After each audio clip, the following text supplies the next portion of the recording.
달빛 아래 사연 한수 채널 구독자 여러분, 오늘도 시청해주셔서 감사합니다. 행복하고 즐거운 시간 되시길 바라며 오늘의 사연 시작하겠습니다. 여름 아침 7시 30분, 지하철 2호선 강남역 출구로 쏟아져 나오는 직장인들의 물결 속에서 노을임의 모습은 유독 눈에 띄었습니다. 63세의 나이에도 불구하고 어깨를 펴고 꼿꼿하게 걸어가는 모습이 인상적이었지만 동시에 주변 사람들과는 확연히 다른 차림새가 시선을 끌었어요. 허름한 검은색 정장 바지는 여러 번 세탁을 거쳐 색이 바랬고 무릎 부분과 엉덩이 쪽은 약간 해져 있었습니다. 소매 끝부분도 실밥이 풀어져 있어 누가 봐도 오래된 옷임을 알 수 있었죠. 닳고 다른 검은 운동화는 밑창이 많이 닳아서 걸을 때마다 탁탁하는 작은 소리를 냈고 뒤꿈치 부분은 살짝 기울어져 있었어요. 몇 년은 사용한 듯한 갈색 인조 가죽 가방을 어깨에 맸는데 가방끈은 한쪽이 해져서 투명 테이프로 붙여놓은 자국이 역력했습니다. 노을임은 고개를 들어 서강전자 건물을 올려다봤습니다. 유리로 된 고층 건물이 햇살에 반짝이며 위압적으로 다가왔어요. 건물 앞 광장에는 정장을 차려입은 젊은 직장인들이 바쁘게 오가고 있었습니다. 명품 가방을 든 여성들, 반짝이는 구두를 신은 남성들의 옷차림과 비교하면 노을임의 모습은 확연히 대조적이었죠. 어떤 사람들은 노을임을 힐끗 보며 지나가기도 했습니다. 오늘부터 새 시작이야. 할 수 있어. 노을임은 속으로 중얼거리며 가방끈을 다시 한번 맨 뒤 건물 로비로 발걸음을 옮겼습니다. 자동문이 열리면서 시원한 에어컨 바람이 얼굴을 스쳤어요. 로비 안은 대리석 바닥이 반짝반짝 빛나고 천장에는 화려한 샹들리에가 달려 있었습니다. 로비에 들어서자 제복을 입은 젊은 경비원이 의아한 표정으로 노을임을 위아래로 훑어봤습니다. 평소에 오가는 젊은 직장인들과는 확연히 다른 모습에 당황스러워하는 것 같았어요. 어디로 가시는 거죠? 목소리에는 약간의 경계심이 묻어 있었습니다. 총무팀, 인턴으로 오늘부터 출근하게 됐습니다. 노을임의 목소리는 떨리지 않았지만 작고 조심스러웠어요. 경비원은 잠시 당황한 듯 하더니 컴퓨터 화면을 확인했습니다. 성함이 노을임입니다. 아, 네, 확인됐습니다. 여기 임시 출입증입니다. 12층입니다. 엘리베이터 안에서 노을임은 거울에 비친 자신의 모습을 봤습니다. 회색빛이 도는 머리카락을 단정하게 뒤로 묶었지만 이마와 눈가의 깊은 주름들은 숨길 수 없었어요. 목가의 세로 주름들도 뚜렷했고 입술은 바짝 말라 있었습니다. 손등에는 나이를 말해주는 검버섯들이 몇 개 보였고 손가락 마디마디에는 세월의 흔적이 고스란히 남아 있었어요. 그래도 오늘만큼은 당당해지자고 스스로에게 다짐하며 허리를 더욱 곧게 펴고 턱을 살짝 들어 올렸습니다. 엘리베이터가 올라가면서 층수 표시등이 하나씩 켜졌어요. 1층, 2층, 3층. 점점 높아질수록 심장이 빨리 뛰기 시작했습니다. 12층에 도착해 총무팀이라고 적힌 문 앞에서 잠시 멈춰 섰습니다. 유리문 너머로 보이는 사무실 안에는 여러 개의 책상이 질서정연하게 배치되어 있었고 직원들이 각자의 업무에 집중하고 있었어요. 모니터를 보며 키보드를 두드리는 소리, 전화를 받는 목소리, 프린터가 돌아가는 소리가 들려왔습니다. 현대적이고 깔끔한 사무실의 모습이 노을임에게는 낯설게 느껴졌어요. 젊은 직원들이 능숙하게 컴퓨터를 다루는 모습을 보니 괜히 위축되었습니다. 노을임은 한번 크게 숨을 들이마시고 문손잡이를 잡았습니다. 문이 열리는 순간 마치 시간이 멈춘 듯한 정적이 흘렀어요. 키보드를 두드리던 손이 멈췄고 전화 통화를 하던 목소리도 잠시 끊어졌습니다. 책상에 앉아있던 16명의 직원들이 모두 고개를 들어 노을임을 바라봤습니다. 그 시선들 속에는 호기심, 당황, 그리고 노골적인 불편함이 뒤섞여 있었어요.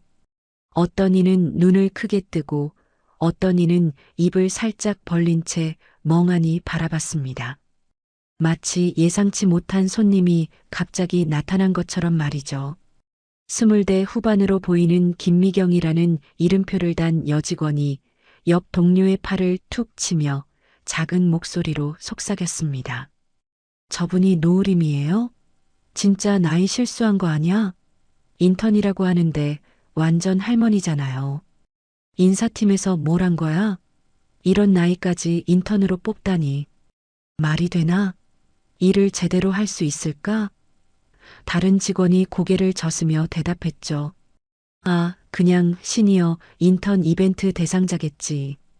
회사 이미지 개선용이야. 사회공헌 활동 같은 거. 실제로는 우리한테 짐짝 하나 생긴 거네. 누가 케어해야 하는 거야? 우리가 또 신경 써야 하나? 노을임은 이런 대화들을 모두 듣고 있었습니다. 귀가 어두운 것도 아니고 목소리를 낮춘다고 해서 들리지 않는 것도 아니거든요. 가슴이 답답해지고 목구멍이 메어왔지만 애써 침착함을 유지하려 노력했어요. 입가에는 어색한 미소를 띄우며 안녕하세요. 오늘부터 인턴으로 일하게 된 노을임입니다라고 또렷하게 인사했습니다. 과장 차지연이 의자에서 천천히 일어나 다가왔습니다. 30대 중반으로 보이는 차지연의 표정은 노골적으로 불쾌함을 드러내고 있었어요.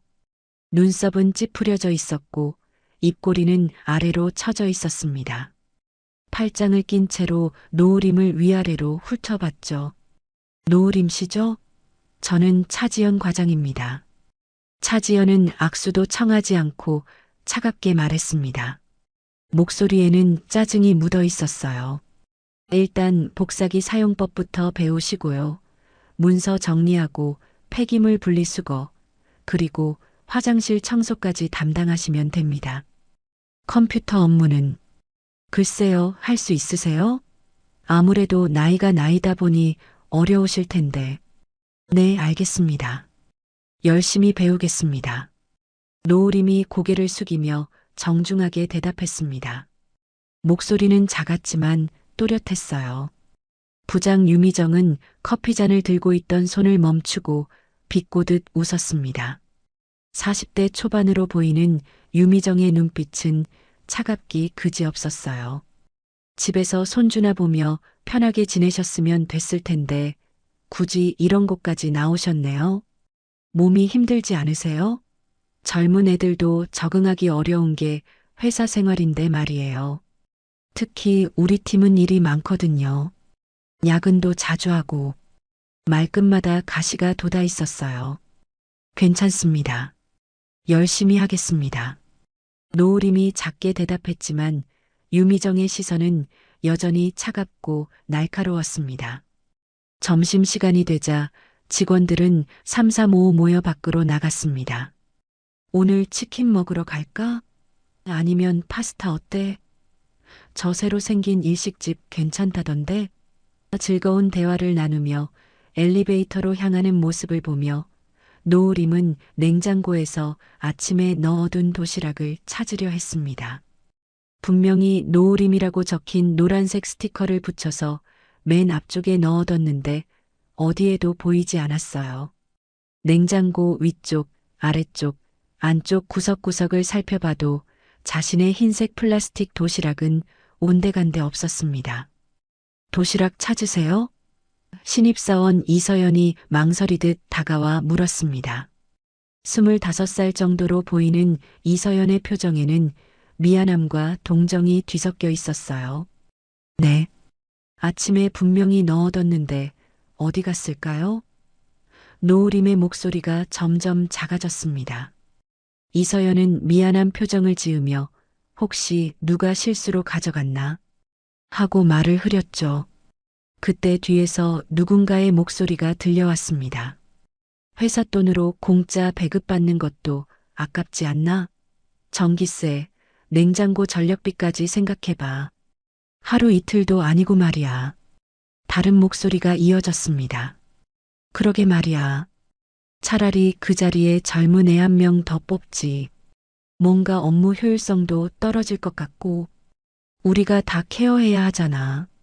노을임은 빈 책상에 앉아 종이컵에 찬물만 마시며 창밖을 바라봤습니다. 고층 빌딩들 사이로 보이는 하늘이 유독 파랗게 느껴졌어요. 그리고 혼잣말을 했습니다. 의림입니다. 제 이름이요. 목소리가 작게 떨렸지만 두 눈만은 여전히 꺾이지 않은 의지를 보여주고 있었어요. 첫 출근 후 일주일이 지났지만 노을임에 대한 직원들의 시선은 전혀 나아지지 않았습니다. 오히려 더욱 노골적으로 변했어요. 아침마다 노을임이 사무실에 들어서면 대화가 뚝 끊어지고 어떤 직원들은 대놓고 한숨을 쉬기도 했습니다. 복사기 앞에서 용지 걸림을 해결하려고 애쓰는 노을임을 보며 저러다가 기계 고장내는 거 아니야? 라고 수군거리는 소리도 들려왔어요. 신입사원 이서현조차 처음엔 노을임을 부담스러워하며 거리를 두었습니다. 같은 팀에 배치된 것만으로도 자신의 평가에 영향을 줄까봐 걱정했거든요. 이서연이 동기들과 점심을 먹으러 나갈 때면 노을임에게는 말 한마디 건네지 않고 지나갔습니다. 언니 같이 갈래요? 라는 말 한마디가 그렇게 어려운 것일까요? 어느 화요일 오후 정기회의 시간이었습니다.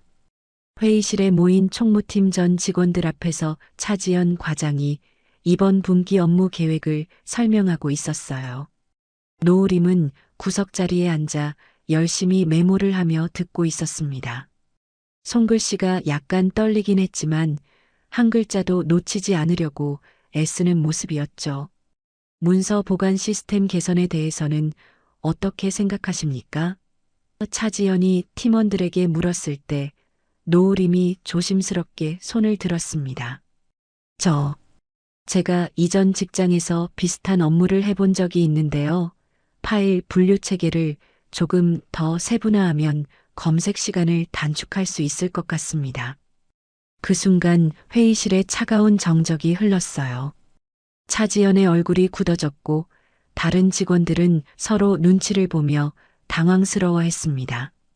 차지연이 면전에서 날카롭게 말했어요. 아무도 의견 묻지 않았잖아요. 여긴 경로당 아니거든요. 그리고 이전 직장이라는 게 언제 얘기죠? 노을임의 얼굴이 빨갛게 달아올랐습니다. 죄송합니다. 작은 목소리로 사과했지만 차지연의 시선은 여전히 차가웠어요. 회의가 끝난 후 몇몇 직원들이 복도에서 속삭이는 소리가 들려왔습니다. 진짜 분위기 파악을 못하시네. 나이 드신 분들이 다 그래. 자기가 뭔가 아는 척하고 싶어 하셔. 더 심각한 건 사내 메신저 단체 대화방이었습니다. 누군가가 몰래 찍은 노을임의 사진들이 올라오기 시작했어요. 복사기 앞에서 헤매는 모습, 엘리베이터에서 층수 버튼을 잘못 누르는 모습, 점심시간에 혼자 앉아있는 모습까지. 사진마다 해시태그 느림 보알매, 해시태그 짐작 인턴, 해시태그 언제까지 참아야 하나 같은 해시태그가 달렸습니다. 키읔키읔키읔 오늘도 복사기와 전쟁 중이심, 프린터 용지 보충하는 데만 30분 걸렸어요. 진짜 답답해 죽겠음 이런 댓글들이 줄줄이 달렸어요. 노을임은 이런 일이 벌어지고 있다는 걸 모르고 있었지만 주변 분위기로 충분히 느낄 수 있었습니다. 그러던 어느 무더운 여름날 오후였습니다.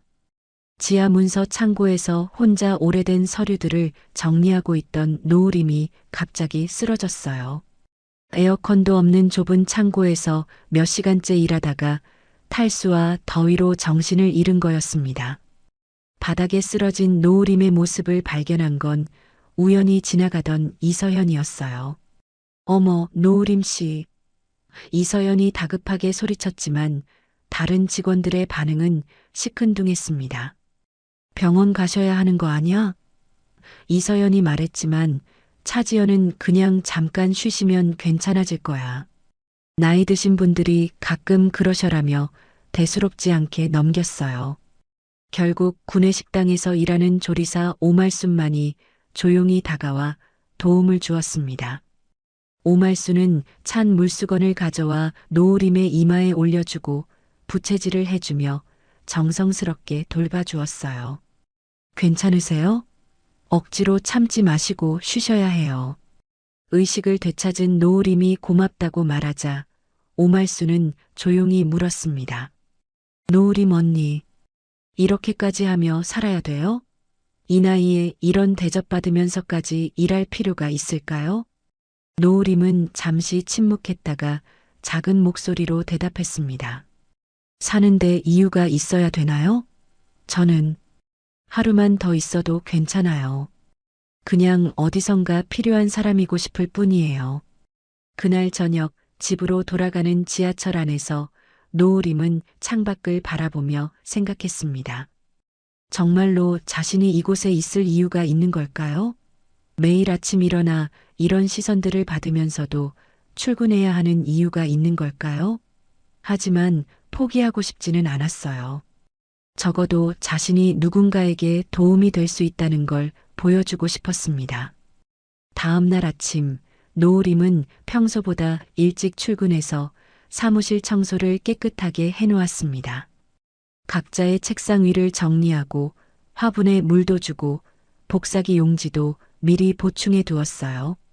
하지만 직원들이 출근했을 때 고마워요라고 말하는 사람은 아무도 없었습니다. 당연한 일이라는 듯 지나갔죠. 점심시간에 또다시 도시락이 사라졌을 때 노우림은 더 이상 찾으려 하지 않았습니다. 그냥 조용히 물만 마시며 앉아 있었어요. 이서연이 미안한 표정으로 다가와 제 샌드위치 나눠 드실래요? 라고 말했지만 노우림은 괜찮아요. 다이어트 중이에요라며 웃어 넘겼습니다. 하지만 그 웃음 뒤에는 깊은 상처가 숨어 있었어요. 매일 반복되는 무시와 조롱이 조금씩 노우림의 마음을 갉아먹고 있었습니다. 출근한 지 한 달이 지난 어느 목요일 저녁 사무실에는 야근을 하는 몇 명의 직원들만 남아 있었습니다. 형광등 불빛이 차갑게 내려쬐는 가운데 노우림은 구석 책상에서 팀원 전체 야유회 명단을 정리하고 있었어요. 총 38명의 이름과 부서, 연락처, 알레르기 정보까지 꼼꼼하게 엑셀 파일에 입력하는 작업이었습니다. 이서연은 자신의 업무를 마치고 가방을 챙기려다가 노우림의 모습을 우연히 봤어요. 처음엔 그냥 지나치려 했는데 뭔가 이상했습니다. 노우림이 같은 문서를 계속해서 열고 닫고 있었거든요. 호기심에 가까이 다가가 보니 놀라운 광경이 펼쳐졌습니다. 노우림은 김미경이라는 이름을 김미경으로 잘못 입력한 것을 발견하고는 그 하나의 오타 때문에 문서 전체를 처음부터 다시 작성하고 있었어요.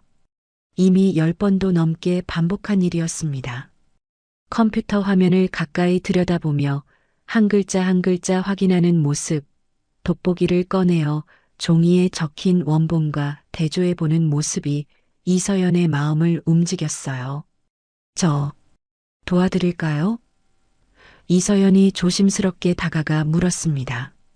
노우림은 고개를 들어 이서연을 바라봤어요. 눈가에는 피로가 쌓여 있었지만 포기하지 않겠다는 의지가 여전히 남아 있었습니다. 괜찮아요. 이런 거라도 제가 해야 의미가 생기니까요. 완벽하게 하고 싶어서요. 하지만 너무 늦었는데 내일 아침에 하셔도 되잖아요. 아니에요. 내일 아침 일찍 회의가 있다고 하셔서 오늘 밤에 마쳐야 해요. 저 때문에 일정이 늦어지면 안 되거든요. 이서연은 노우림의 모니터를 더 자세히 봤습니다. 단순히 이름만 입력하는 게 아니라 각 직원의 식단 제한사항, 교통편 선호도, 심지어 야유회 장소까지의 최적 경로까지 상세하게 조사해서 정리해 놓았어요. 이런 세심함과 정성은 젊은 직원들도 쉽게 따라할 수 없는 수준이었습니다. 이렇게까지 자세하게 하실 필요는 없는데, 이서연이 말했지만 노우림은 고개를 저었어요. 저는 빨리 일할 수는 없지만 정확하게는 할 수 있어요. 그게 제가 여기 있을 수 있는 유일한 이유라고 생각해요. 그 순간 이서연은 깨달았습니다. 자신이 그동안 노우림을 얼마나 피상적으로만 봤는지를 말이에요. 나이가 많다는 이유로, 느리다는 이유로 그녀의 진가를 알아보지 못했던 거였습니다. 이서연은 의자를 가져와 노우림 옆에 앉았어요. 저도 도와드릴게요. 제가 타이핑이 빨라서 시간을 단축할 수 있을 것 같아요. 정말 괜찮아요. 당신도 집에 가야죠. 아니에요. 같은 팀인데 당연한 거죠. 그날 밤 두 사람은 나란히 앉아 야유회 준비 자료를 완성했습니다. 이서연이 빠르게 타이핑을 하면 노우림이 꼼꼼하게 검토하고 누락된 정보가 있으면 노우림이 개인적으로 알고 있는 동료들의 취향을 알려주었어요. 김 대리는 해산물 알레르기가 있어요. 박 과장은 멀미가 심해서 뒷좌석은 피해야 해요. 같은 세세한 정보들을 기억하고 있었습니다. 어떻게 이런 것까지 다 아세요? 이서연이 놀라며 물었습니다. 사람들 이야기를 듣고 있으면 자연스럽게 알게 되더라고요. 비록 저와 말을 많이 하지는 않지만 그래도 같은 공간에서 일하는 사람들이잖아요. 이서연은 가슴이 먹먹해졌어요. 자신들이 노우림을 무시하고 있을 때 노우림은 오히려 동료들을 더 세심하게 배려하고 있었던 거였습니다. 밤 11시가 넘어서야 모든 작업이 끝났습니다. 완성된 자료를 보니 그 어떤 야유회 준비보다도 완벽했어요.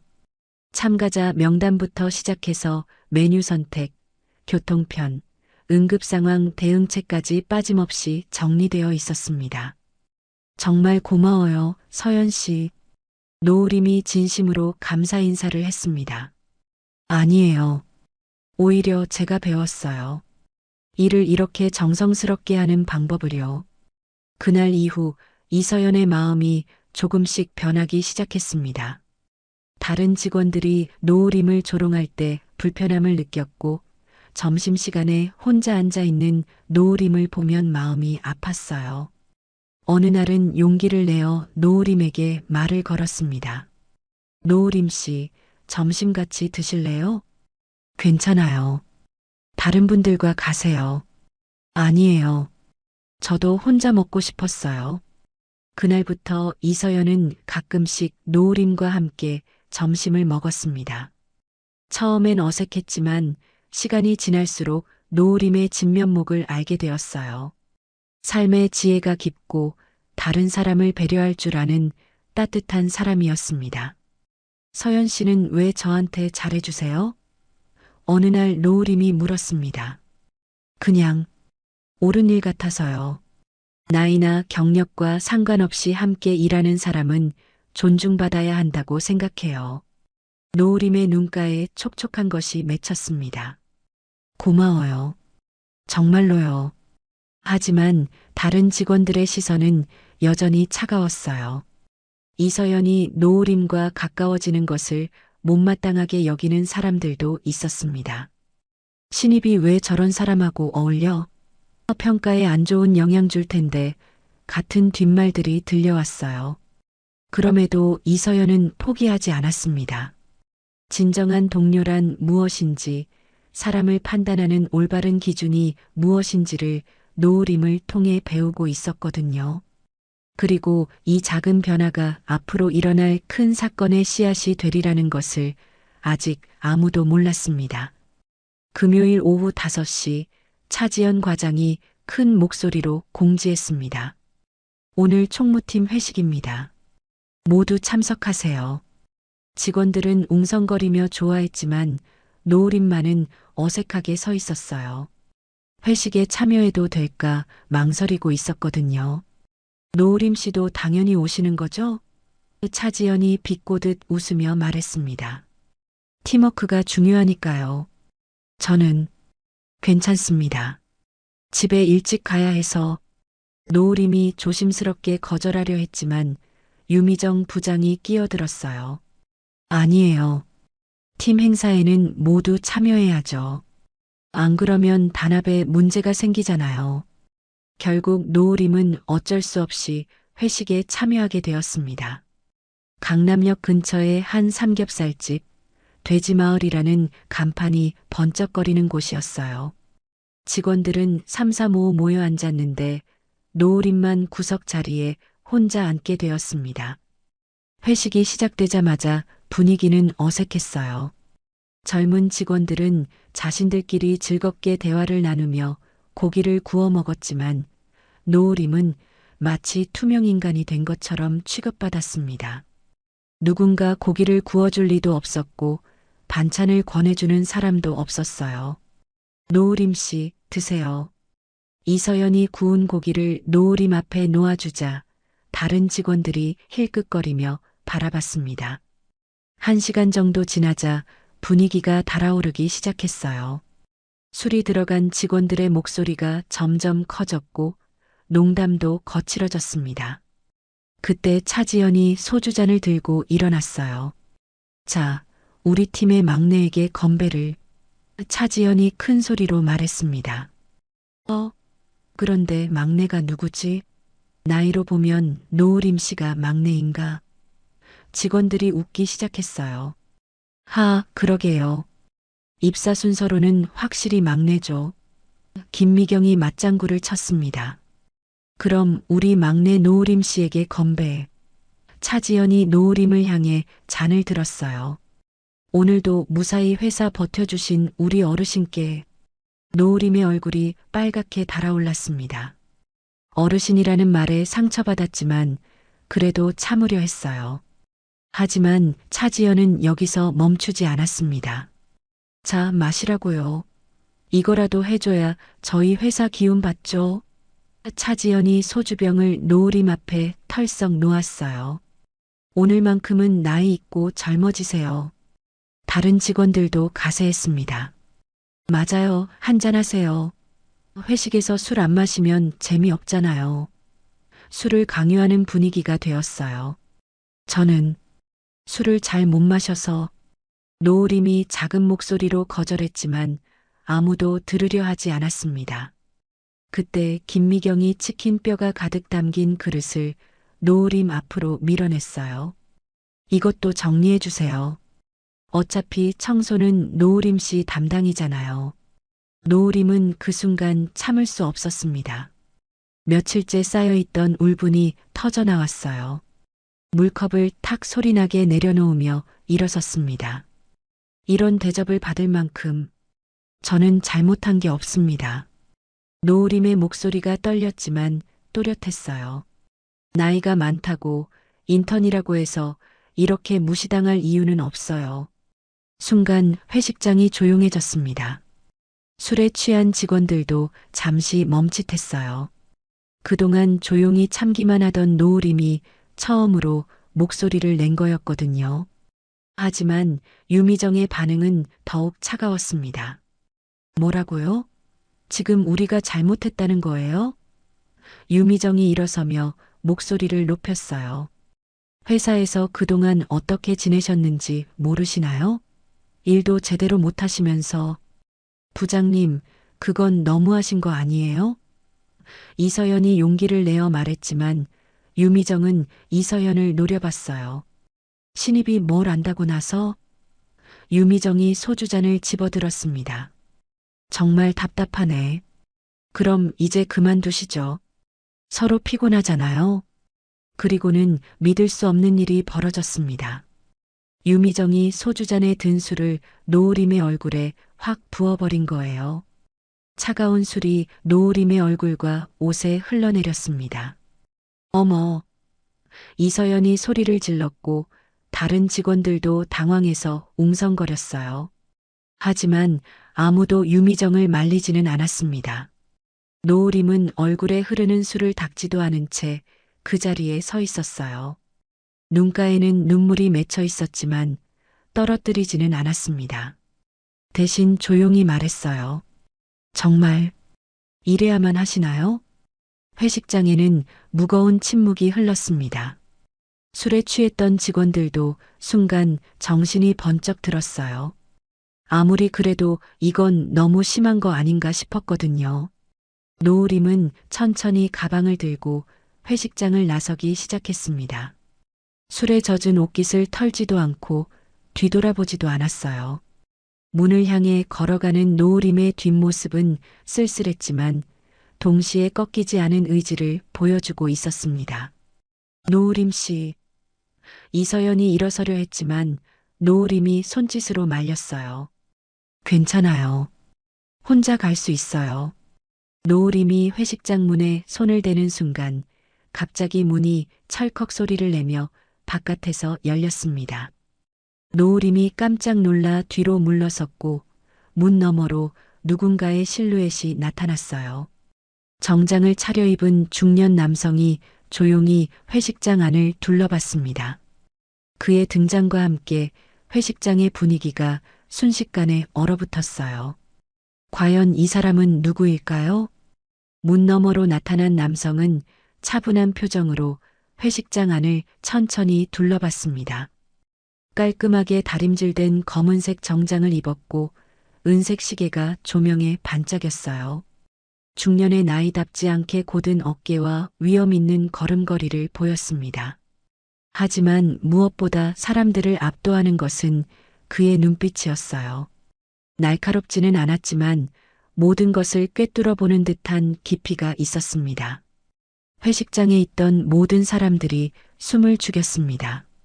웃고 떠들던 분위기는 순식간에 사라졌고 마치 시간이 멈춘 것 같았어요. 술잔을 들고 있던 손들이 멈췄고 고기를 굽던 소리도 잦아들었습니다. 차지연이 제일 먼저 정신을 차렸어요. 의자에서 벌떡 일어나더니 허리를 거의 90도로 굽히며 거수 경례를 했습니다. 죄송합니다, 회장님. 저희가... 회장님께서 여기에는 어떻게... 다른 직원들도 차지연의 반응을 보고 뒤늦게 깨달았어요. 서둘러 일어서며 인사를 했지만 너무 당황해서 어쩔 줄 모르는 모습이었습니다.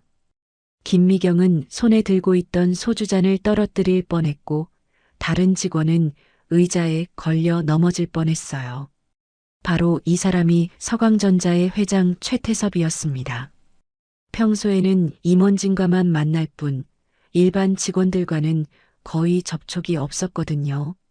그런 그가 갑자기 직원 회식장에 나타난 거였습니다. 최태섭은 차분한 목소리로 물었습니다. 여기 내 아내가 있다던데요. 그 순간 회식장에 있던 모든 사람들이 얼어붙었어요. 아내? 누구 말인가요? 총무팀에는 기혼 여성 직원들이 몇 명 있었지만 회장의 아내라니. 도대체 무슨 말인지 이해할 수 없었습니다. 유미정은 당황한 목소리로 말했습니다. 아, 아내요? 회장님, 저희 팀에는... 말을 하다가 갑자기 멈췄어요. 설마 하는 생각이 들었거든요. 노을임은 고개를 들어 최태섭과 눈이 마주쳤습니다. 술에 젖은 얼굴을 닦지도 않은 채 그저 조용히 서 있었어요. 두 사람 사이에 알 수 없는 무언의 대화가 오갔습니다. 최태섭의 눈빛이 부드러워졌어요. 노을임의 술에 젖은 옷과 상처받은 표정을 보더니 걱정스러운 목소리로 물었습니다. 여보, 괜찮소? 그 한마디에 회식장이 완전히 얼어붙었어요. 여보, 설마 노을임이 회장의 아내라는 말인가요? 직원들은 믿을 수 없다는 표정으로 서로를 바라봤습니다. 유미정의 손이 덜덜 떨리기 시작했어요. 방금 전까지 소주를 노을임의 얼굴에 부었던 그 손이 말이에요. 얼굴이 하얗게 질렸고 입술이 바들바들 떨렸습니다. 아, 아내. 라고요? 차지연은 바닥에 엎드리듯 절을 했어요. 죄송합니다. 정말 죄송합니다. 저희가 몰랐습니다. 목소리가 크게 떨렸습니다. 김미경은 아예 의자에 주저앉았어요. 며칠 전까지 노을임을 조롱하며 사진을 찍어 단체 대화방에 올렸던 자신의 행동이 떠올랐거든요. 얼굴이 새하얗게 변했습니다. 다른 직원들도 마찬가지였어요. 그동안 노을임을 할머니, 짐짝, 느림보라고 부르며 무시했던 모든 순간들이 주마등처럼 지나갔습니다. 회장의 아내를 그렇게 대했다니. 이제 어떻게 될까요? 노을임은 조용히 고개를 저었어요. 괜찮아요. 그냥 일찍 집에 가고 싶었을 뿐이에요. 최태섭은 노을임에게 다가가 어깨에 손을 올렸습니다. 집에 가자. 더 이상 여기 있을 필요 없어. 그리고 회식장에 있는 직원들을 차례대로 둘러봤어요. 그 시선 하나하나가 무겁고 날카로웠습니다. 저기, 최태섭이 입을 열었습니다. 내가 잠깐 말할 게 있는데. 모든 직원들이 숨도 제대로 쉬지 못한 채 회장의 말을 기다렸어요. 유미정은 이미 눈물이 글썽거리고 있었고 차지연은 땀을 뻘뻘 흘리고 있었습니다. 최태섭의 목소리는 차분했지만 그 안에 담긴 분노는 충분히 느낄 수 있었어요. 내 아내가 여러분들에게 어떤 대접을 받았는지 대충 짐작은 갑니다. 이서연만이 유일하게 당당하게 서 있을 수 있었어요. 자신은 노을임을 제대로 대했다는 확신이 있었거든요. 오히려 다른 직원들의 행동을 안타깝게 바라봤습니다. 여보, 우리 집에 가자. 최태섭이 노을임의 손을 잡으며 말했습니다. 더 이상 이런 곳에 있을 필요 없어. 두 사람이 회식장을 나가려는 순간 유미정이 무릎을 꿇으며 소리쳤어요. 죄송합니다. 정말 죄송합니다. 제가 정말 잘못했습니다. 하지만 최태섭과 노을임은 뒤돌아보지 않았어요. 회식장 문이 닫히자 남은 직원들은 서로의 얼굴만 바라보며 말을 잇지 못했습니다. 과연 이제 어떻게 될까요? 자신들의 운명이 어떻게 될지 아무도 예상할 수 없었어요. 정적 속에서 이서연만이 작은 목소리로 중얼거렸습니다. 그럼 그동안 우리가 말을 끝내지 못했지만 모든 사람들이 그 의미를 알고 있었어요. 회식장에 남겨진 직원들은 여전히 충격에서 헤어나오지 못하고 있었습니다. 유미정은 무릎을 꿇은 채로 멍하니 앉아 있었고 차지연은 식은 땀을 닦으며 벽에 기대어 있었어요. 김미경은 아예 의자에 고꾸라져서 천장만 바라보고 있었습니다. 이런 상황을 상상이나 했겠어요? 그때 회식장 문이 다시 열렸습니다. 최태섭이 혼자 들어왔어요. 노을임은 밖에서 기다리고 있는 것 같았습니다. 회장의 재등장에 직원들은 더욱 긴장했어요. 이제 정말 무슨 일이 일어날까요? 최태섭은 가운데 서서 직원들을 천천히 둘러봤습니다. 그의 얼굴에는 분노보다는 깊은 실망감이 묻어 있었어요. 한참 동안 침묵이 흘렀습니다. 시계 소리만이 똑딱똑딱 들릴 뿐이었어요. 앉으십시오. 최태섭이 조용히 말했습니다. 직원들은 조심스럽게 자리에 앉았지만 누구도 편안하지 않았어요. 최태섭이 입을 열었습니다. 내가 30년 전 이 회사를 창립할 때의 이야기를 해드리겠습니다. 목소리는 차분했지만 무게가 있었어요. 그때 나는 아무것도 없었습니다. 사무실도 없고 자본금도 없고 직원도 없었어요. 있는 건 아이디어와 의지뿐이었죠. 그런 나를 믿고 따라준 사람이 단 한 명 있었습니다. 직원들은 숨을 죽이고 들었어요. 회사 역사에 대해서는 대충 알고 있었지만 이런 자세한 이야기는 처음 듣는 거였거든요. 그 사람이 바로 노을임입니다. 최태섭의 목소리에 따뜻함이 스며들었어요. 대학도 나오지 못했고 기술도 없었지만 새벽 5시부터 밤 12시까지 내 곁에서 일했습니다. 월급도 제대로 줄 수 없었는데도 말이에요. 유미정의 얼굴이 점점 하얗게 변해갔어요. 자신이 방금 전에 어떤 짓을 했는지 깨닫기 시작했거든요. 회사가 문을 닫을 뻔한 위기가 몇 번 있었습니다. 그때마다 노을임이 자신의 적금을 깨서 회사에 보탰어요. 나중에 갚으면 된다며 웃으면서 말이죠. 심지어 자신의 반지까지 팔아서 직원들 월급을 대신 줬습니다. 차지연이 고개를 숙였어요. 그동안 자신이 노을임을 어떻게 대했는지 생각하니 부끄러웠거든요. 회사가 성장하면서 나는 바빠졌고 노을임은 가정에 전념하기로 했습니다. 하지만 언제나 회사 일을 걱정했어요. 임직원들 이름 하나하나 기억하고 회사 소식을 궁금해했죠. 최태섭이 잠시 말을 멈췄어요. 감정이 북받쳐 오르는 것 같았습니다. 그런데 최근에 노을임이 말했습니다. 사회에 나가서 일해보고 싶다고, 나도 누군가에게 도움이 되는 일을 하고 싶다고 하더군요. 나는 반대했습니다. 굳이 그럴 필요가 없다고 했어요. 김미경이 입을 가렸어요. 자신이 찍은 사진들과 악플들이 떠올랐거든요. 하지만 노을임은 고집했습니다. 평범한 사람으로 일해보고 싶다고, 이름값이 아니라 실력으로 인정받고 싶다고 하더군요. 그래서 가명을 쓰고 이력서도 일부러 초라하게 만들어서 지원했습니다. 이서연만이 고개를 들고 있었어요. 다른 직원들과 달리 부끄러워할 일이 없었거든요. 나는 노을임이 어떤 대접을 받는지 모르는 척했습니다.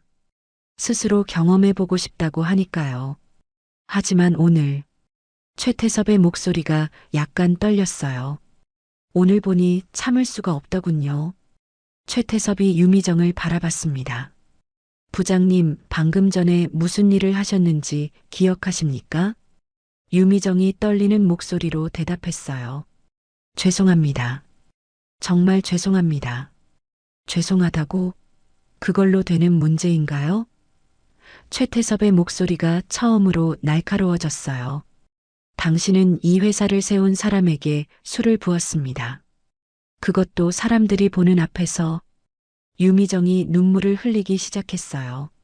정말 몰랐습니다. 몰랐다고요? 최태섭이 반문했습니다. 그럼 알았으면 다르게 행동했을 건가요? 사람을 대하는 기본적인 예의라는 게 있지 않습니까? 차지연도 떨리는 목소리로 말했어요.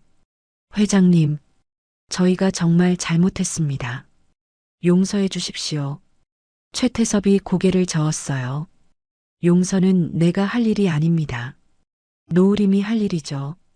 하지만 그보다 중요한 건 그가 모든 직원들을 둘러봤어요. 여러분들이 정말로 반성하고 있느냐는 겁니다. 그때 회식장 문이 조용히 열리며 노을임이 들어왔어요. 얼굴을 깨끗이 씻고 옷도 정리했지만 여전히 상처받은 기색이 역력했습니다. 노을임은 가운데 서서 조용히 말했습니다. 제가 바란 건 이런 게 아니었어요. 목소리는 작았지만 또렷했어요. 저는 특별한 대우를 받고 싶어서 이 회사에 온 게 아닙니다. 그냥 한 사람으로서 인정받고 싶었을 뿐이에요. 직원들이 고개를 숙였어요. 노을임의 말 한마디 한마디가 가슴에 와닿았거든요. 사람을 대할 때는 그 사람의 지위나 나이, 학벌을 먼저 보지 마세요. 그 사람의 이름을 먼저 봐주세요. 이름 뒤에 숨어 있는 그 사람만의 이야기를 들어주세요. 노을임이 이서연을 바라보며 미소 지었어요. 서연 씨처럼 말이에요. 고마웠어요. 이서연도 눈물을 글썽이며 고개를 숙였어요. 저는 내일부터 출근하지 않겠습니다. 하지만 여러분들께 부탁드리고 싶은 게 있어요. 앞으로 새로 오는 동료들, 어떤 모습이든 먼저 그 사람의 이름을 불러주세요. 그게 가장 기본적인 예의니까요. 노을임의 말이 끝나자 회식장에는 다시 정적이 흘렸어요. 모든 사람들이 자신의 행동을 되돌아보고 있었습니다. 월요일 아침 총무팀 사무실은 평소와 다른 분위기였습니다. 직원들은 서로 눈도 제대로 마주치지 못하며 조용히 자리에 앉았어요. 금요일 밤 회식에서 일어난 일이 모든 사람의 마음에 무겁게 남아 있었거든요. 노을임의 자리는 비어 있었습니다. 깔끔하게 정리된 책상 위에는 흰 봉투 하나가 놓여 있었어요. 차지연이 떨리는 손으로 그 봉투를 집어들었습니다. 사직서라고 적힌 글씨가 단정했어요. 봉투를 열어보니 정성스럽게 쓴 사직서가 들어 있었습니다. 컴퓨터로 출력한 것이 아니라 손으로 직접 쓴 글씨였어요. 한 글자 한 글자 정성이 담겨 있었습니다. 사직서. 저 노을임은 개인 사정으로 인하여 사직하고자 합니다. 짧은 기간이었지만 많은 것을 배웠습니다. 감사했습니다. 마지막에는 작은 글씨로 이런 말이 적혀 있었어요. 모든 분들이 건강하시길 바랍니다. 차지연이 사직서를 읽고 나자 김미경이 다가왔어요. 과장님, 이거 진짜 받아야 하나요? 그래야겠지. 차지연의 목소리는 힘이 없었어요. 우리가 무슨 말을 할 입장이 못 되잖아. 그때 이서연이 자신의 책상 서랍에서 작은 편지 봉투를 꺼냈습니다. 노을임이 몰래 넣어둔 것 같았어요. 봉투 겉면에는 서연 씨께라고 정갈하게 적혀 있었습니다. 이서연이 편지를 열어보니 노을임의 손글씨가 나타났어요. 서연아, 고마웠어. 내가 있어서 그나마 버틸 수 있었어. 처음엔 나도 두려웠거든. 이 나이에 새로운 환경에 적응할 수 있을까 걱정했지. 하지만 내가 따뜻하게 대해줘서 힘이 났어. 사람은 나이나 경력으로 판단받는 게 아니라는 걸 너는 알고 있었구나. 그게 얼마나 소중한 마음인지 몰라.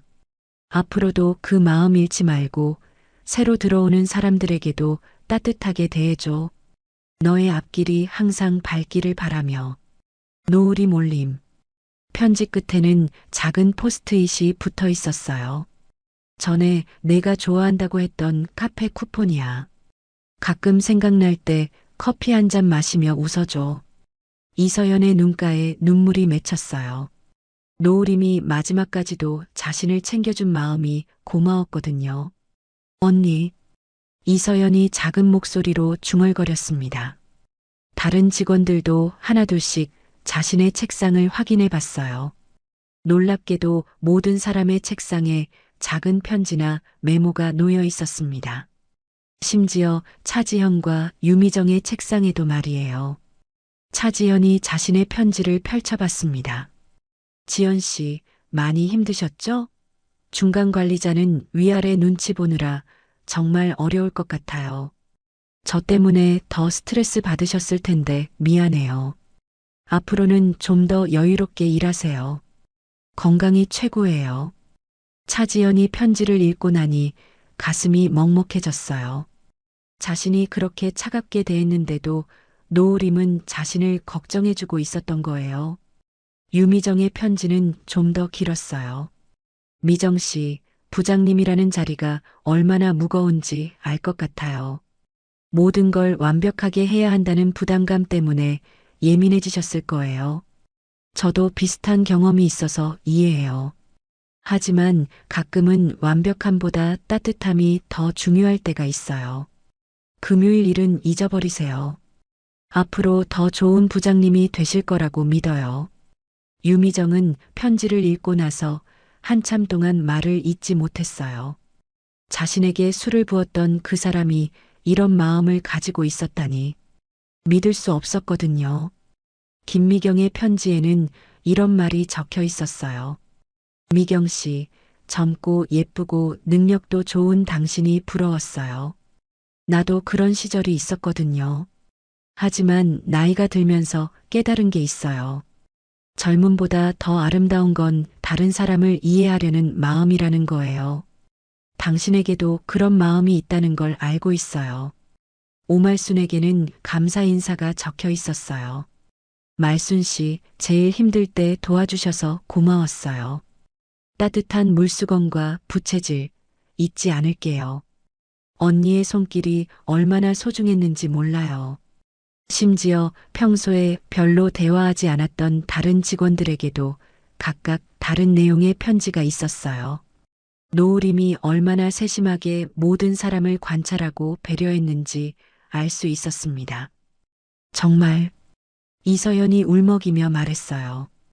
우리가 뭘 한 거야? 차지연도 고개를 떨구었어요. 우리는 그냥 나이 많은 인턴으로만 봤는데 언니는 우리 한 명 한 명을 다 기억하고 계셨구나. 유미정은 아예 책상에 엎드려서 울기 시작했어요. 내가 정말 어떻게 그런 짓을 했지?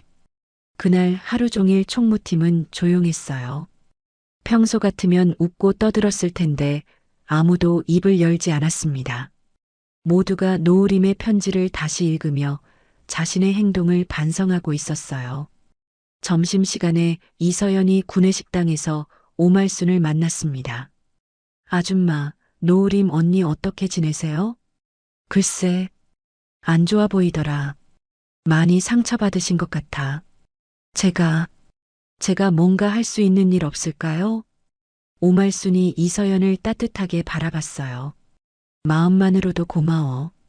그런 마음 가진 사람이 있다는 것만으로도 언니가 위로받을 거야. 그날 저녁 이서연은 노을임이 준 카페 쿠폰을 들고 카페에 갔습니다. 커피를 마시며 창밖을 바라보니 노을이 지고 있었어요. 그 모습이 노을임과 닮아 있는 것 같아서 더욱 마음이 아팠습니다. 화요일 오후 6시 노을임은 마지막으로 서강전자 건물을 나섰습니다. 개인 물품을 정리하러 잠깐 들렀다가 나오는 길이었어요. 어제 사직서를 제출했지만 정식 퇴사 절차를 위해 한 번 더 와야 했거든요. 손에는 작은 종이 상자 하나만 들고 있었습니다. 몇 안 되는 개인 소지품들이 들어 있었어요. 로비를 지나며 경비원이 인사했습니다. 노을임 씨, 수고 많으셨습니다. 처음 왔을 때와는 달리 정중한 인사였어요. 아마 회장 부인이라는 걸 알게 되었을 거예요. 고마웠어요. 노을임이 작게 미소 지으며 대답했습니다. 지하철로 향하는 길, 노을임은 천천히 걸었어요. 서둘 필요가 없었거든요. 강남 거리의 저녁 풍경이 한 달 전과는 다르게 느껴졌습니다.